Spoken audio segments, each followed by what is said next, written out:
अक्टूबर नवंबर 2013 variant 32। ठीक है, I am going to start the case. एक दफ़ा हम केस देख लेते हैं जल्दी से, ताकि हम इसके क्वेश्चंस पे और इनकी आंसरिंग टेक्निक्स पे प्रॉपरली बात कर सकें। ठीक है। Des Johnson was only 12 years old when he took on his first job. A friend of his father asked him to use his bicycle to deliver a small parcel to the next town.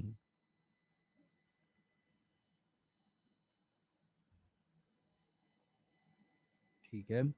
One small job led to another, and by the time Des was 18 years old, he had his own van and had established a reputation in the region for fast delivery of parcels and documents. 15 years later, JCL is now Country X's largest parcel and document delivery service, courier service, and it has warehouses and delivery networks in 10 other countries.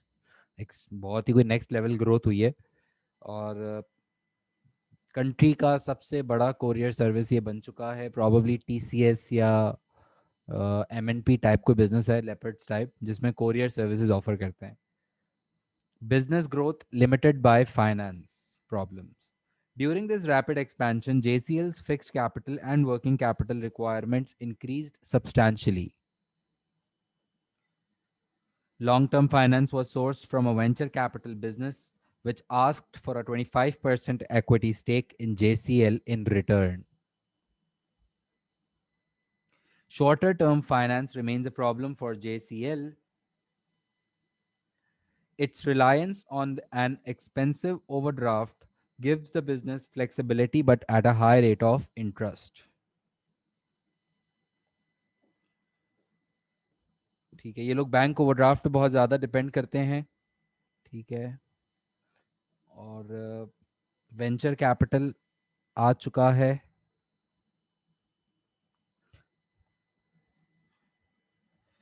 Sales revenue in the year ending 31st October 2013 was $130 million.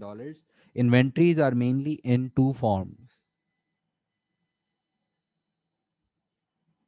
Inventories are mainly in two forms. ठीक है. Fuel bought in bulk and kept in large underground tanks. Stationery and boxes for customers using JCL's pack and delivery service. The average payment period to JCL's business supplier has fallen over the last year by 5 days to 26 days. यानी कि हमारा जो payable days है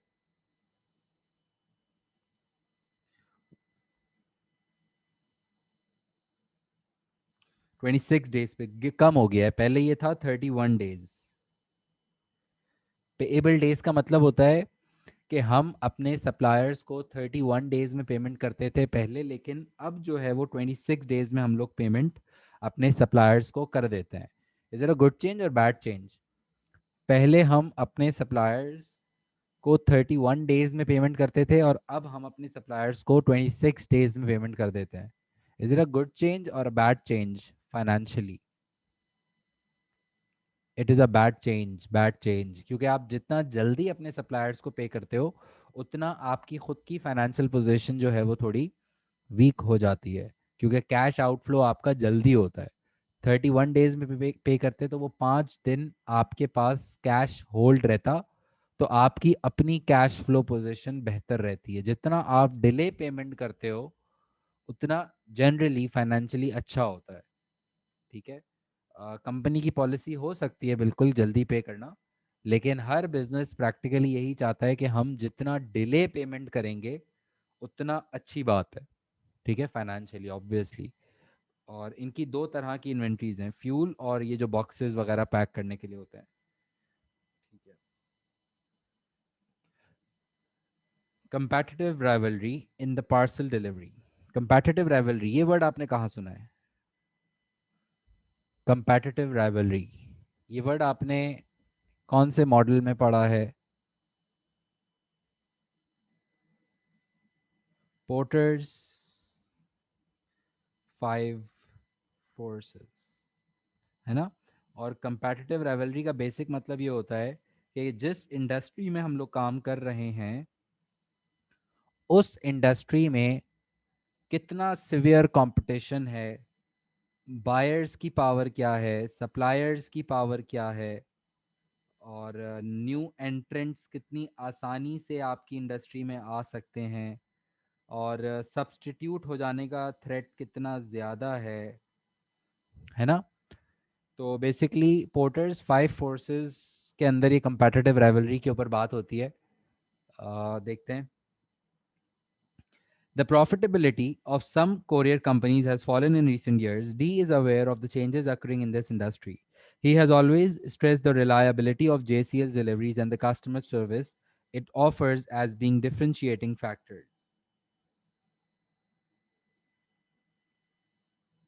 सही है, differentiation बात ये है कि हमारी डिलीवरीज बहुत अच्छी हैं, ठीक है। However, even DES is worried about the following three recent developments. Cheaper parcel tracking technology is enabling smaller firms to start up and enter the market for delivery services. ये इस लाइन का मतलब है कि टेक्नोलॉजी जो है हमारी industry की वो सस्ती हो रही है, जिसकी वजह से जो नए लोग हैं वो आसानी से हमारी इंडस्ट्री में अब एंटर हो सकते हैं, जिसका मतलब ये है कि कंपटीशन बढ़ने के या कंपेटिटिव राइवलरी बढ़ने के चांसेस हैं, है ना। Several of the world's largest van and truck manufacturers have merged in recent years. Oh ho ho. Discounts offered by these suppliers to the courier industry have been reduced. जो manufacturers हैं, जो van manufacturers हैं, वो अगर मर्ज हो जाएंगे तो इसका मतलब ये है कि सप्लायर्स हमारे ज़्यादा पावरफुल होना शुरू हो जाएंगे, क्योंकि जब ज़्यादा बिजनेसेस मर्ज हो जाते हैं ना, तो उनकी पावर ज़्यादा हो जाती है, क्योंकि अब आपके पास कोई रास्ता नहीं है कि और किससे खरीदोगे आप। सही है। और अगर सारे बिजनेसेस एक हो जाएं पीछे से सप्लायर, तो अल्टीमेटली फिर आप अपनी बात सप्लायर्स से नहीं मनवा सकते। तो बेसिकली सप्लायर की जो पावर है वो ज़्यादा हो जाती है, और मेरे ख्याल से तभी जो है पेमेंट भी हमें जल्दी करनी पड़ी है, क्योंकि सप्लायर्स शायद ज़्यादा बेहतर नेगोशिएट कर रहे हैं ना। The world's largest online retailers are vertically integrating and establishing their own delivery services. This is reducing the prices for parcel deliveries. ओहो, मतलब कि पार्सल डिलीवरी की कॉम्पिटिटिव राइवलरी जो है वो बढ़ना शुरू हो गई है, सब्स्टिट्यूट्स आ गए हैं काफ़ी। ठीक है। Sales फोरकास्ट्स। Des has always taken decisions about the growth of JCL based on his own understanding of the trends in the market in which the business operates. This approach has generally worked very well for the business, but mistakes have been made. For example, Des ordered 30 new vans and trucks in 2008 just before the global credit crunch, and the cyclical downturn reduced the volume of international trade. Also, Des ended the temporary contracts of 30 warehouse employees just before the seasonal increase in parcel deliveries to create created by important festivals. This cut JCL's costs but also reduced its ability to cope with increased demand.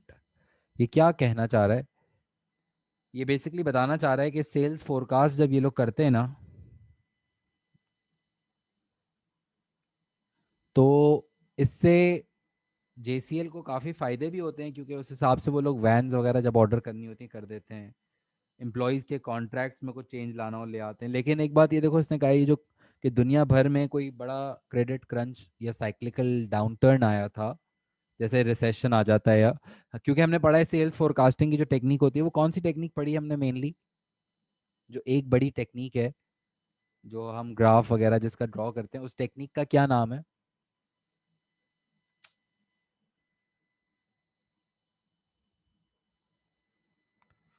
Moving averages, time series analysis भी कहते हैं। Main जो थी वो moving averages थी ना, ये time series analysis. और इसके अंदर भी हमने ये बात पढ़ी थी कि मूविंग एवरेजेस अगर आप यूज़ करते हो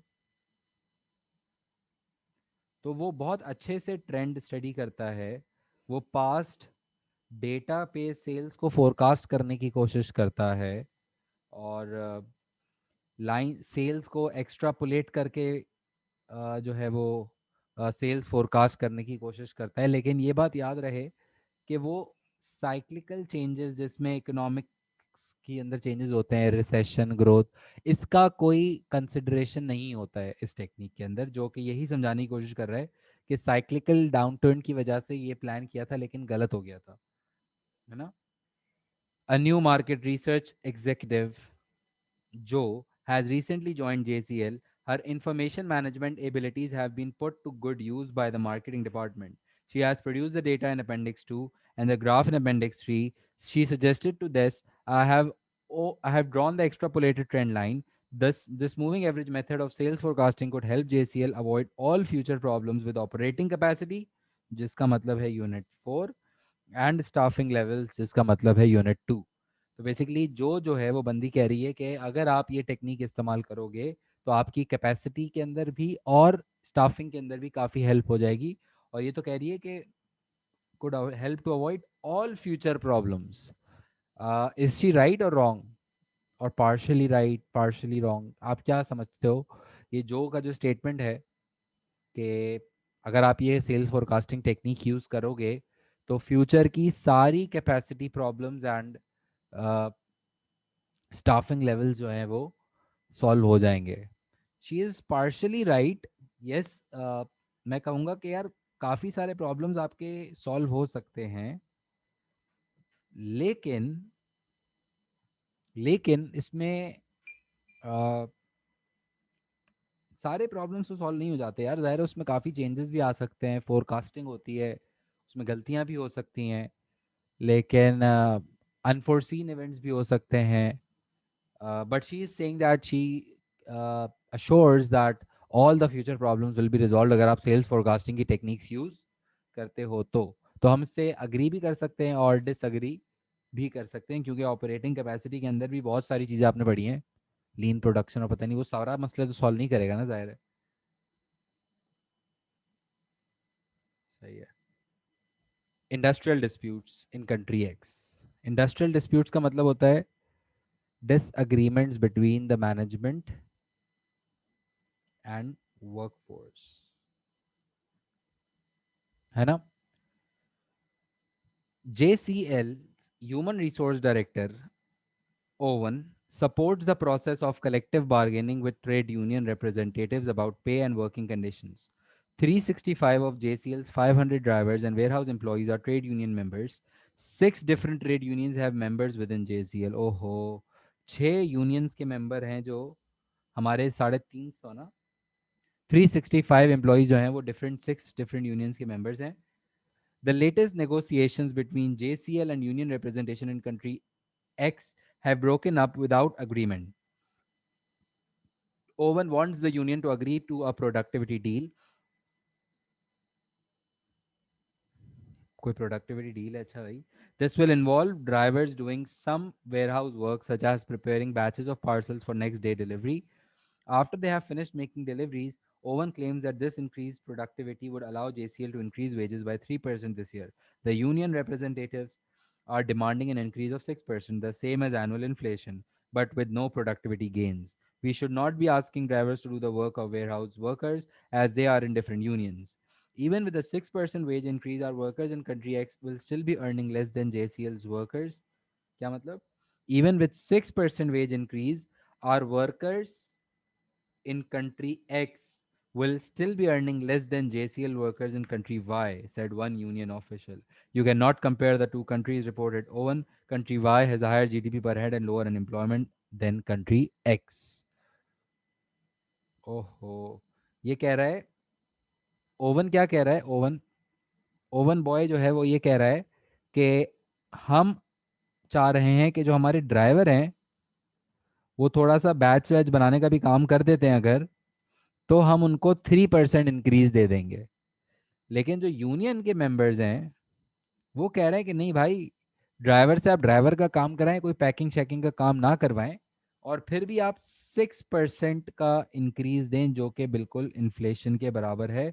और इन्फ्लेशन के बराबर तो ये लोग मेरे ख्याल से फेयर बात कर रहे हैं, लेकिन आ, फिर एक ये मसला आ रहा है कि एक यूनियन के बंदे ने कहा है कि कंट्री वाई में जो आपके एम्प्लॉयज़ हैं उनको तो आप ज़्यादा पे करते हो, कंट्री एक्स में जो आपके एम्प्लॉयज़ हैं आप उनको कम पे करते हो, तो ये तो गलत बात है।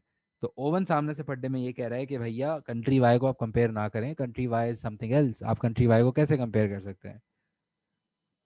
और बेसिकली ट्रेड यूनियन कह रही है कि आप ड्राइवर से ड्राइवर का काम करवाएं, उनसे आप बैचेस वगैरह पैक ना करवाएं। और इस डिसएग्रीमेंट को ही कहते हैं हम लोग इंडस्ट्रियल डिस्प्यूट्स। और इंडस्ट्रियल डिस्प्यूट से रिलेटेड आपको ये बातें पता होनी चाहिए कि अगर किसी इस तरह के प्रॉब्लम्स आ गए, अगर लेट्स से अगर ट्रेड यूनियन और मैनेजमेंट के बीच में कोई अगर डिसएग्रीमेंट्स होंगे, तो जाहिर सी बात है ऑपरेशंस बहुत ख़राब होंगे, डिलीवरीज डिले आएंगी, ड्राइवर्स अक्सर तंग करना शुरू करेंगे या ड्राइवर्स मोटिवेटेड नहीं होंगे।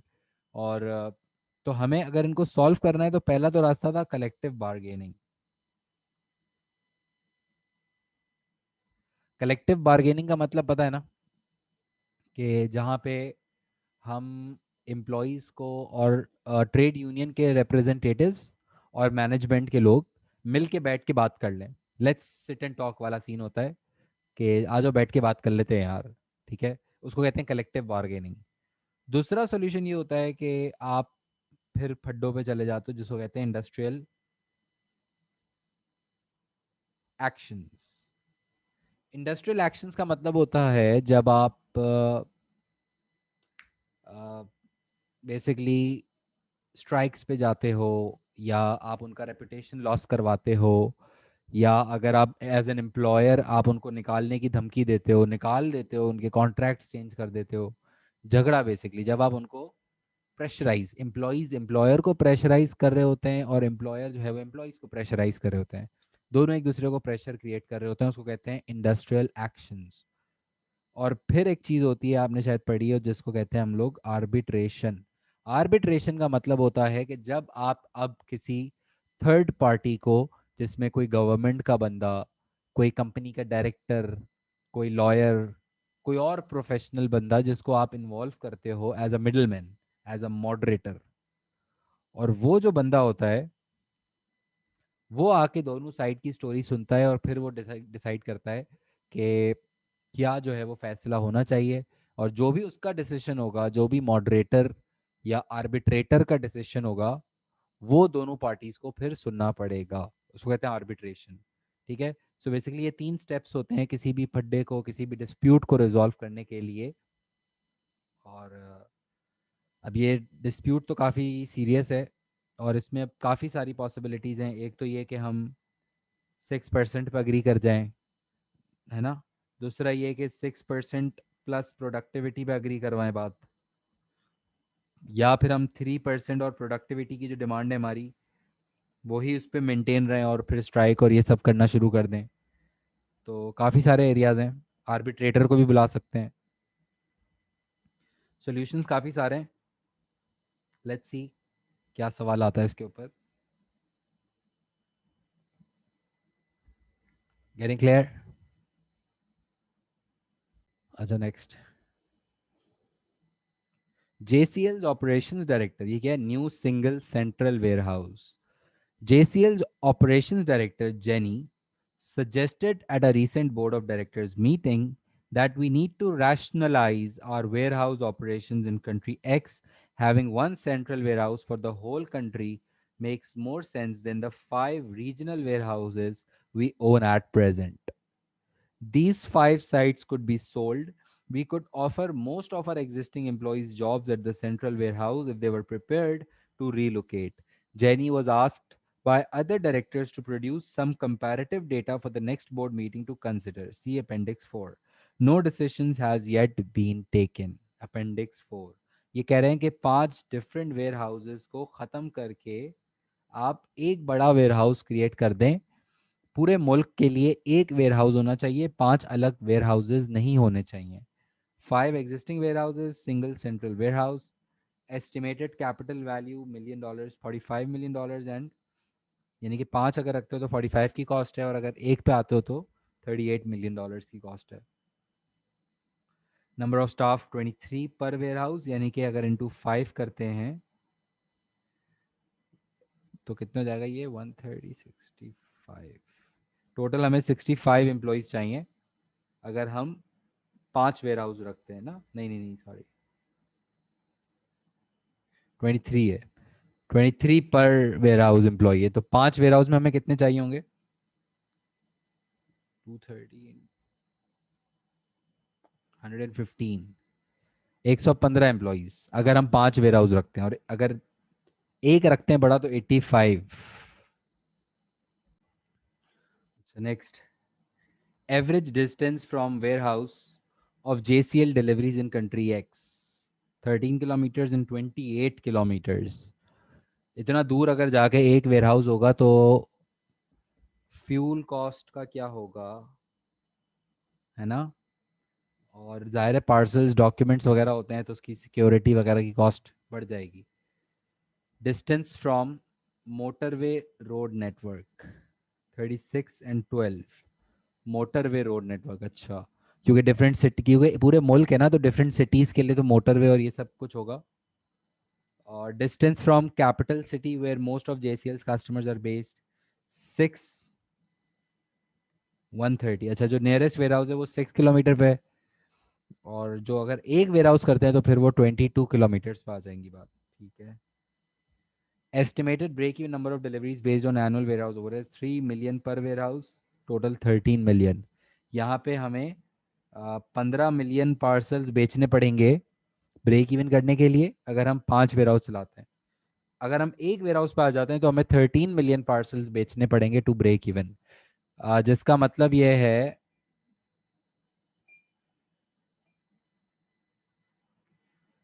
कि ब्रेक इवन अगर हम एक वेयर हाउस पे जाते हैं तो जल्दी आ जाएगा, है ना? प्रॉफिटेबिलिटी वाले एरिया बढ़ने लगता है क्योंकि कॉस्ट कंट्रोल आ रही है ना। और floor space 2000 square metres in total and 3000 square metres, और जगह भी ज़्यादा हो जाएगी। ठीक है, अगर हम इतने बड़े वेयर हाउस पे जाते हैं तो डेफिनेटली बहुत सारे बेनिफिट्स मिलेंगे, बहुत सारी इकोनॉमीज मिल जाएंगी आपको, एक साइड हो जाओगे और कंट्रोल ज़्यादा बेहतर हो जाता है। लेकिन थोड़ा सा डिस्टेंस का मसला आएगा, फास्ट डिलीवरीज हम उतनी ना दे सकें शायद। सिचुएशन समझ आ रही है ना?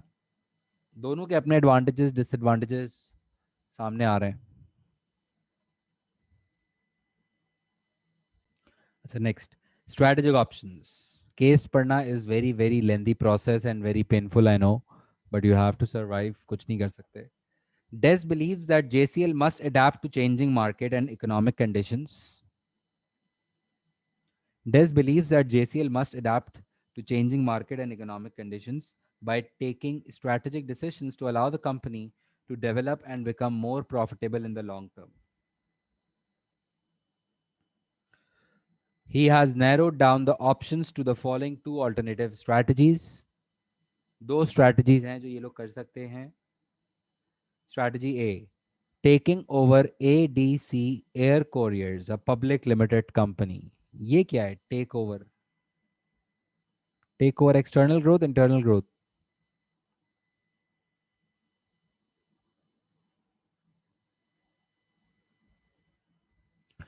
ठीक है, गुड। द मार्केट कैपिटलाइजेशन का मतलब होता है टोटल वैल्यू, मार्केट वैल्यू, उस कंपनी की वैल्यू क्या है या उसके शेयर्स की टोटल वैल्यू कितनी है, is $32 million. JCL currently has to pay air transport companies to carry parcels and documents to other countries that JCL delivers in. This is expensive. If JCL owned its own air transport operations, then this cost would be under the control of JCL. DES could appoint one of ADC's directors to join JCL's board to provide technical operating advice. ठीक है, ये कह रहे हैं कि हम लोग courier air courier services को टेक ओवर कर लें, लेकिन इतना आसान नहीं होगा, याद रखना ये एक मुश्किल और टेक्निकल काम है, प्लस 32 million चाहिए। और starting an online book and clothing operations, ओ हो, ये क्या है? Starting an online book and clothing operations, इसको हम इस स्ट्रैटेजी को एक वर्ड में कैसे क्लासिफाई करें? एक कौन सा वर्ड है जो इस पे सूट करता है? कॉन्ग्लोमेरेट नहीं, क्योंकि हम किसी को टेक ओवर नहीं कर रहे। कॉन्ग्लोमेरेट तो टेक ओवर में होता है, हम किसी को टेक ओवर नहीं करते। ये तो इंडस्ट्री चेंज कर रहे हैं, ये तो डाइवर्सिफिकेशन है यार। अगर हम किसी को टेक ओवर कर रहे होते तो फिर हम कहते हैं कि हाँ भाई ये तो कॉन्ग्लोमेरेट इंटीग्रेशन है, लेकिन अभी इसको कहेंगे हम डाइवर्सिफिकेशन, क्योंकि इंटरनल ग्रोथ है, हम खुद कर रहे हैं लेकिन किसी और इंडस्ट्री में, है ना. JCL's transport and delivery infrastructure offers services to businesses such as online retailers. JCL could use existing resources to stock books and clothes, which the company could advertise and sell directly to consumers through its own website. This would mean that JCL could earn the profit margin currently gained by some of its biggest customers, the online retailers. The JCL website would need extensive development to appeal directly to retail consumers shopping from their own homes. जाहिर सी बात है, बहुत कोई website में change लाना पड़ेगा significant, और इसके लिए हमें मार्केटिंग पूरा प्लान बनाना पड़ेगा. लेकिन it's a very different strategy. अब ये नहीं पता कि ये कितना स्मार्ट मूव होगा, क्योंकि इसमें आपका तो रेपुटेशन आज तक कोरियर सर्विस का है, और अगर आप खुद के कपड़े और बुक्स पे चले जाओगे तो how suitable that is a very strange question mark. लेकिन अगर आप ये कर लेते हो तो फिर शायद ये आपके रिस्क बड़े अच्छे डाइवर्सिफाई हो जाएंगे. एक आध इंडस्ट्री में अगर कुछ प्रॉब्लम आएगा तो अ, आप दूसरी इंडस्ट्री पे रिलाई कर सकोगे, नए कस्टमर्स को टारगेट कर सकोगे. Choosing between these two strategies is not going to be easy, but Des is confident that one of these strategies will hold the answer to JCL's future development. दो options आ गए हमारे पास, या तो हम air courier company को take over कर लें, और या फिर हम ये ऑनलाइन वाला काम शुरू कर लें. इसमें कितने पैसे चाहिए होंगे इन्होंने ये नहीं बताया, तो that is a very bad sign. क्योंकि पैसे कितने चाहिए मुझे ये तो बताओ भाई पहले. और इनकी बैलेंस शीट का एक्सट्रैक्ट दिया हुआ है 31 अक्टूबर 2013. नॉन करंट एसेट्स कौन कौन से हैं? Property and vehicles. Total non current assets दिए हुए हैं 125. करंट एसेट्स में inventory, receivables and cash total दिया हुआ है 44. रिसीवेबल्स कितने सारे हैं यार. और करंट लायबिलिटीज में मेरे पास दिया हुआ है trade payables and bank overdraft, total हो गया 48. ओके. अगर मैं कैपिटल चेक करूं इनका, कैपिटल एम्प्लॉयड, कितनी कैपिटल इन्होंने इन्वेस्ट किया हुआ है. कैपिटल एम्प्लॉयड का एक फॉर्मूला होता है total assets minus current liabilities. तो टोटल एसेट्स आएंगे non current assets plus current assets minus current liabilities, that is $121 million. तो कैपिटल एम्प्लॉयड इनका है $121 million का. ओके. लिक्विडिटी के क्या हालात हैं? Current assets 44, current liabilities 48. Liquidity is not very good. Liquidity position इतनी अच्छी नहीं है इनकी. बैंक ओवरड्राफ्ट बहुत ज़्यादा है.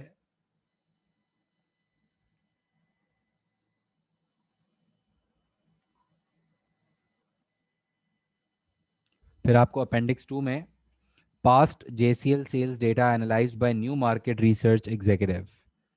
तो आपको ये सेल्स फोरकास्टिंग का डेटा दिया हुआ है 2010, 11, 12 एंड 13. ओके. पिछले तकरीबन 3.5 4 साल का डेटा आपको दिया हुआ है. सेल्स भी दी हुई हैं आपको सारी एक्चुअल.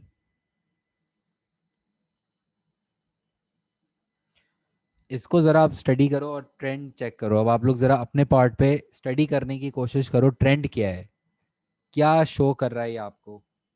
ये जो सेल्स वाली लाइन है ना, ये वाली, इसको ज़रा स्टडी करो और देखो कि यार सीज़न हमारा कब सबसे ज़्यादा कब होता है, कब से सबसे कम सीज़न ऑन ऑन एवरेज कब होता है. हमें सीज़न का पता होना चाहिए ना. देखो सीज़न हमारा कब ऑन होता है. Thank you.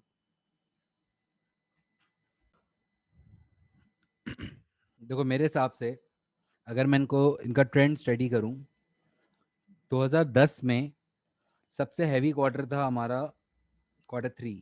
ठीक है. अगेन 2011 में सबसे हैवी क्वार्टर है Q3. फिर 2012 में जाता हूँ तो अगेन सबसे हैवी क्वार्टर है Q3. इसका मतलब ये है कि हमारा जो सेल का टाइम होता है ना, हम्म,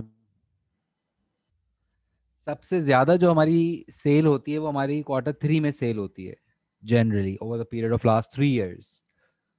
सबसे ज़्यादा जो हमारा हैवी सीजन होता है वो होता है Q3। फिर उसके बाद Q2 जा रहा है ना। Q1 और 4 अप्रॉक्सीमेटली बराबर है। और ट्रेंड भी दिया हुआ है आपको कैलकुलेट करके, सीजनल वेरिएशन भी तकरीबन सारे दिए हुए हैं। सीजनल वेरिएशन का फॉर्मूला होता है actual sales minus the trend value, है ना।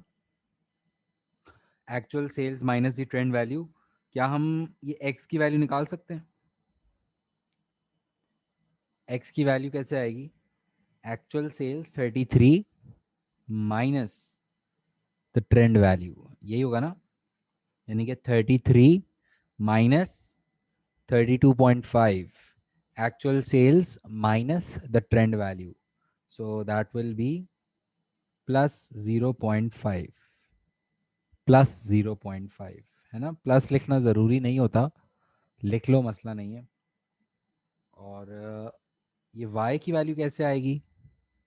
Actual sales minus trend value, तो 29 माइनस 32.625, 29 माइनस 32.625, तो ये जाएगा -3.625, यही होगा ना। पूरा लिखना, राउंड ऑफ मत करना, इसको पूरा लिखना, ठीक है।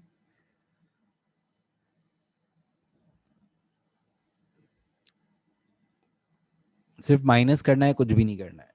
फिर नीचे क्या दिया हुआ है? ये average seasonal variation Q1, Q2, Q3, Q4। Q3 नहीं दिया हुआ हमें, हमें निकालना है average seasonal variation of Q3। Average seasonal variation निकालने के लिए Q3 का अगर चाहिए मुझे, एवरेज सीजनल वेरिएशन निकालने के लिए मुझे चाहिए होंगे सीजनल वेरिएशंस। ये जो सीजनल वेरिएशन का कॉलम दिया हुआ है आपके सामने, इस कॉलम में से जितने भी Q3 के रिजल्ट्स हैं, Q3 के, एक तो ये दिया हुआ है Q3, है ना, Q3 है ना। और कोई दिया हुआ है Q3? हाँ, ये भी दिया हुआ है Q3, ये भी दिया हुआ है Q3। बेसिकली अगर मुझे Q3 का एवरेज सीजनल वेरिएशन निकालना है तो मैं क्या करूं, मैं इस इन तीनों को, जो Q3 के रिजल्ट्स हैं, मैं इनको उठा के इनका एवरेज कर दूं। यानी कि अगर मुझे ये z की वैल्यू निकालनी है तो पहले मैं उठाऊं ये वाला +7.5, फिर मैं उठाऊं जो Q3 के सारे ना, वो यूज़ कर रहा हूँ, +8.25 डिवाइडेड बाय 3। क्योंकि 3 रिजल्ट्स यूज़ कर रहा हूँ तो आई डिवाइडेड बाय 3। इसको अगर हम करते हैं कैलकुलेट, 7.5 प्लस 7.5, अरे यार, 7.5 plus 7.875 plus 8.25 divided by 3, this will be plus 7.875, 75 ना।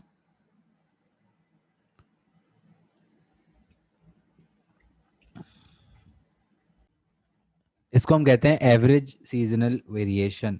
और एवरेज सीजनल वेरिएशन का मतलब ही ये है कि ऑन एवरेज सीजन की वजह से आपकी सेल्स के ऊपर कितना इम्पैक्ट आएगा, आता है इन जनरल ऑन एवरेज। मतलब कि सीजन की वजह से आपकी सेल्स के ऊपर क्या और कितना इम्पैक्ट आता है, उसको कहते हैं एवरेज सीजनल वेरिएशन। इसके बाद इन्होंने हमें ये ग्राफ दिया हुआ है, graph of JCL sales data, खुद ही ग्राफ बना के दिया हुआ है, देखो। और इसके ऊपर ये जो लाइन आ रही है इस तरह की, जो ये जो ऊपर जा रही है नीचे जा रही है, जो ये किसकी लाइन है? ये आपको सेल्स की लाइन दी हुई है, देखो, एक्चुअल सेल्स की। और ये बीच में खुद ही इसने ट्रेंड लाइन भी ड्रॉ करके दिया हुआ है, और इस ट्रेंड लाइन को एक्स्ट्रापोलेट भी करके दिया हुआ है आपको, ठीक है। अच्छा, बस अब हमें देखना है कि कौन से क्वार्टर की सेल्स फोरकास्ट करनी है, तो वो देख लेंगे हम लोग अभी।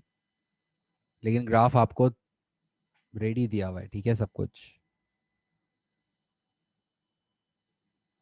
आई थिंक केस ये वाला थोड़ा सा ड्राई है, लेकिन आप ज़रा 5 मिनट लें और केस को वापस से गो थ्रू करें। और केस के अंदर से जो बड़े बड़े इश्यूज चल रहे हैं उसको आप कहीं नोट डाउन कर लें या उसकी लिस्ट बना लें, या जो भी समझ आता है आपको। जो मेन पॉइंट्स चल रहे हैं मेन केस के अंदर, ज़रा take 5 minutes and go through this case again please.